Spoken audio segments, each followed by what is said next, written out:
चलिए श्रोडिंगर समीकरण के बारे में बात करते हैं।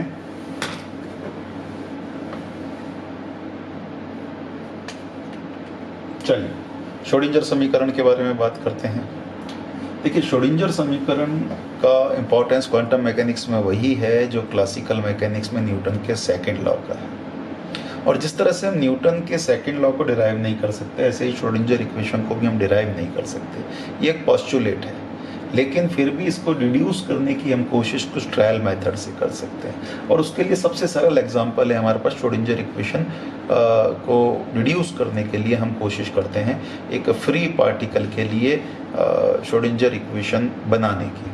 तो फ्री पार्टिकल यानी जिस पर कोई फोर्स नहीं लग रहा है और कन्वीनियंटली जिसके लिए हम पोटेंशियल एनर्जी जीरो ले सकते हैं, ऐसे फ्री पार्टिकल के लिए हमारे पास डेफिनेटली क्वांटम मैकेनिक्स कहता है पार्टिकल और वेव के बीच में बहुत डिफरेंस वहाँ पर ब्लर हो ही रहा है।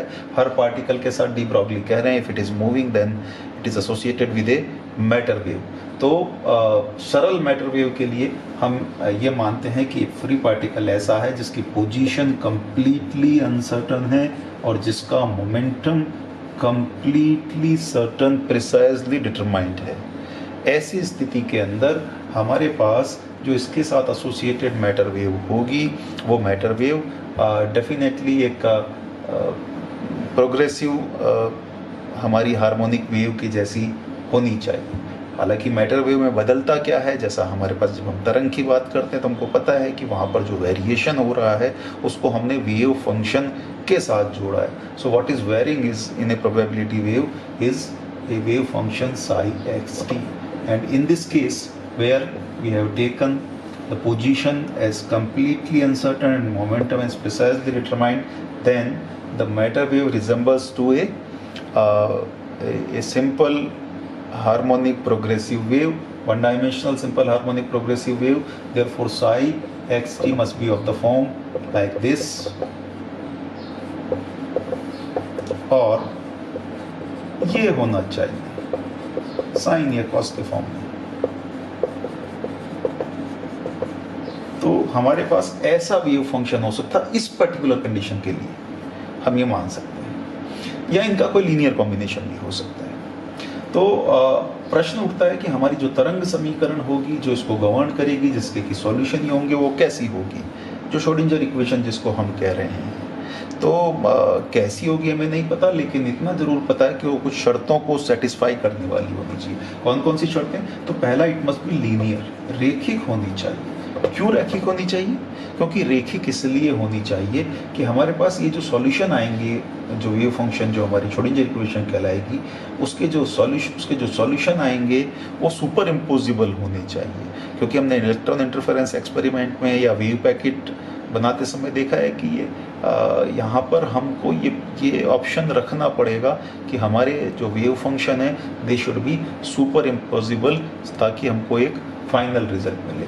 दूसरा, it should be free from any variables that are associated with the motion of the particle, यानी कि किसी तरह से मोमेंटम की बात करें, हम एनर्जी की बात करें, यानी दूसरे शब्दों में हम के और ओमेगा की बात करें। के और ओमेगा हमको पता है कि किस तरह से जुड़ते हैं, पी इज एच क्रॉस के and E is H cross omega. इनसे फ्री होनी चाहिए। गति के किसी भी तरह के चर उस समीकरण में नहीं आने चाहिए। क्यों नहीं आने चाहिए? क्योंकि यदि गति के चर आएंगे तो हमको कई सारी तरंगों का अध्यारोपण यदि करना होगा तो उनके अलग अलग तरंगों के लिए उनकी वैल्यू अलग होगी and it will be very difficult to superimpose. यानी ये दो शर्तें हमको चाहिए कि रेखिक हो और गति के चर वहाँ पर नहीं आए। ऐसी समीकरण के लिए हम ट्रायल मेथड से देखते हैं। तो सबसे पहले जो सबसे सरल हमारे पास तरंग बनती है वो तरंग हमने छोटी कक्षाओं में पढ़ी। एक विमीय हमारी जो तरंग समीकरण जो एक ट्रांसवर्स वेव एक तनी हुई डोरी में हमने देखी, वो del 2 y by del x square is 1 upon gamma del 2 y by del t square. और यहाँ पर क्योंकि बदल y की जगह साई रहा है इसलिए मैं इसे साई कह देता हूँ। ये समीकरण क्या हमारे इस मैटर वेव को के व्यवहार को दर्शा सकती है, जिसके सॉल्यूशन ये होंगे। तो करके देखें। हमने जो कंडीशन मानी है delta x is infinite and delta P x is 0, ऐसी कंडीशन के अंदर साई x3 हमने कहा कि ये इस तरह का होगा या माइनस आयोटा और साइन और कॉस की फॉर्म में होगा। तो यदि हम यहाँ पर रख कर देखें, 2 बार x के रेस्पेक्ट में डिफरेंशिएट करेंगे, 2 बार डिफरेंशिएट करेंगे तो आप माइनस आयोटा k का होल स्क्वायर साई ये आएगा, और इधर 2 बार x के रेस्पेक्ट में करेंगे तो minus iota omega whole square psi ये 1 गामा आएगा। यानी गामा हमारे पास हो गया omega square by k square.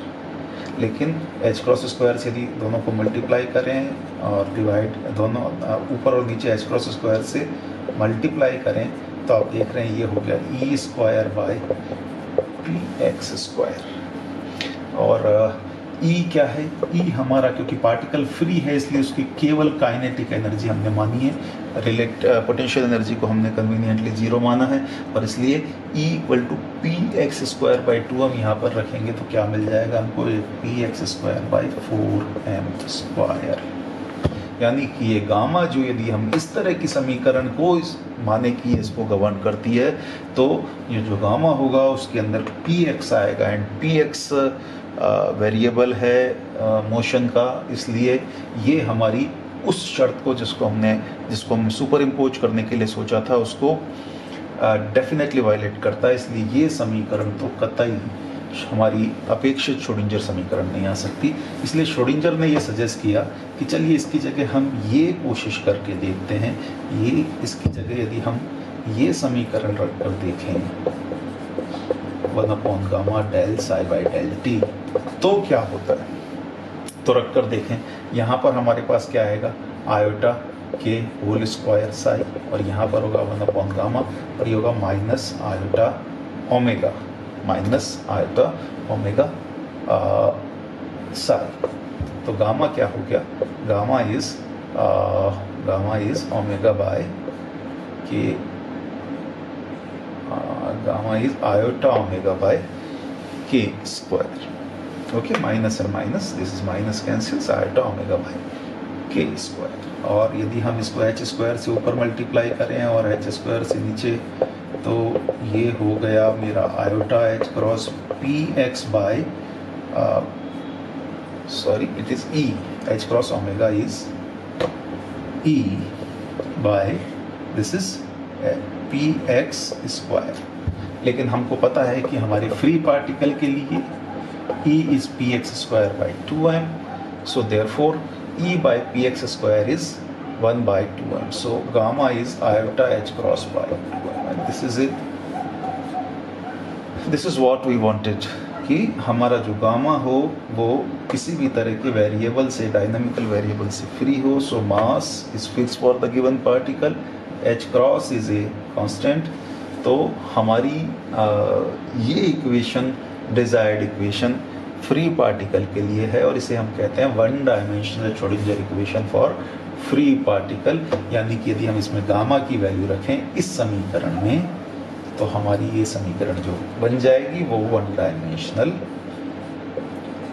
Schrodinger equation for free particle होगी 1 गामा। यानी हम गामा को इधर ले लें तो iota h cross by 2m del psi by del T, और यदि आयोटा h क्रॉस से पूरी इक्वेशन को यदि हम मल्टीप्लाई कर दें तो हमारी ये इक्वेशन बन जाएगी आयोटा यानी minus iota square, so minus h cross square by 2m del 2 psi by del T square equal to iota h cross del psi by del T. ये वो समीकरण है जिसकी हमें तलाश थी।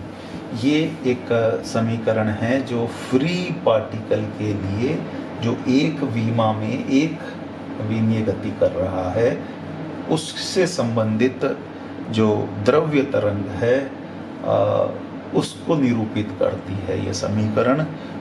उसमें जो वेव फंक्शन को गवर्न करने वाली ये इक्वेशन है, इसे हम कहेंगे 1 dimensional Schrodinger equation for a free particle. एक और बात यहाँ से हमको देख सकते हैं कि अब हमारे पास इससे पता चल रहा है कि हमारा इसका जो वेव फंक्शन होगा ये इस फॉर्म का हो गया हमारा iota kx minus omega T. यदि मैं इसको एक बार डिफरेंशिएट करूँ विद रेस्पेक्ट टू t तो मुझे क्या मिला, t के रेस्पेक्ट में डिफरेंशिएट करने पे माइनस आयोटा ओमेगा साई। और यदि मैं इसको आयोटा h क्रॉस से मल्टीप्लाई कर दूँ दोनों तरफ तो क्या हो जाएगा, आयोटा h क्रॉस से मल्टीप्लाई किया तो ये हो जाएगा आयोटा माइनस यानी h क्रॉस ओमेगा साई, यानी दिस इज इक्वल टू ई साई। इसी तरह से यदि मैं इसको x के रेस्पेक्ट में दो बार डिफरेंशिएट करूं del two psi by del X square तो क्या आ जाएगा, आयोटा के होल स्क्वायर साई। दो बार आयोटा के निकलेगा। और यदि मैं इसको minus H square by 2m से मल्टीप्लाई कर दूं तो क्या हो जाएगा, iota square is minus and minus H cross square के स्क्वायर बाई 2m साई, यानी P X square by 2m Sai. तो यदि मैं लेफ्ट हैंड साइड को और राइट हैंड, इन दोनों के लेफ्ट हैंड साइड को और राइट हैंड साइड को देखूं और अपनी इस समीकरण में रखूं तो आप देखिए P X square by 2m psi is E psi, यानी ये हमारी क्लासिकल एनर्जी इक्वेशन के संगत है। इसके अलावा क्वांटम मैकेनिक्स में जो डायनेमिकल वेरिएबल्स हैं उनको हम ऑपरेटर से रिप्रेजेंट करते हैं, यानी यदि हम इस समीकरण को देखें तो इस समीकरण के हिसाब से मैं लिख सकता हूँ iota H cross del by del T corresponding operator है ई का, iota H cross del by del T. और इसी तरह से यहाँ देख सकते हैं, इन दोनों को देखें तो minus iota H cross by 2m हमारा माइनस आयोटा, सॉरी हम मोमेंटम ऑपरेटर की बात करें तो 2m तो कैंसिल हो जाएगा, so it is iota minus iota H cross del by del X, ये हमारा मोमेंटम का x डायमेंशन में ऑपरेटर हो गया। यदि हम सिंगल बार x से ये करते हैं तो minus iota H cross del by del X, ये हमारा मोमेंटम। तो हम आगे देखेंगे इन सारी बातों को कि किस तरह से वेरिएबल, हर वेरिएबल के लिए, हर डायनेमिकल वेरिएबल के लिए एक ऑपरेटर होता है। तो कुल मिलाकर हमारी ये जो समीकरण हमने निकाली और ये देखा कि हमारी क्लासिकल एनर्जी इक्वेशन के संगत है और इसके कारण हम ये जो वेरिएबल्स हैं पी एक्स और ई, इनके करस्पॉन्डिंग ऑपरेटर डिफाइन कर सकते हैं जो इन वेव फंक्शन पर लगेंगे। तो हमको आइगन वैल्यूज के रूप में इनको हम परिभाषित करेंगे बाद में, आइगन वैल्यूज क्या होता है, आइगन फंक्शन क्या होता है। लेकिन इस तरह से हमने एक डिराइव इसको नहीं किया है, बल्कि हमने एक ट्रायल मेथड से इसको रिड्यूस करने की कोशिश करी है। और अभी ये केवल फ्री पार्टिकल के लिए जो एक विमा में गति कर रहा है।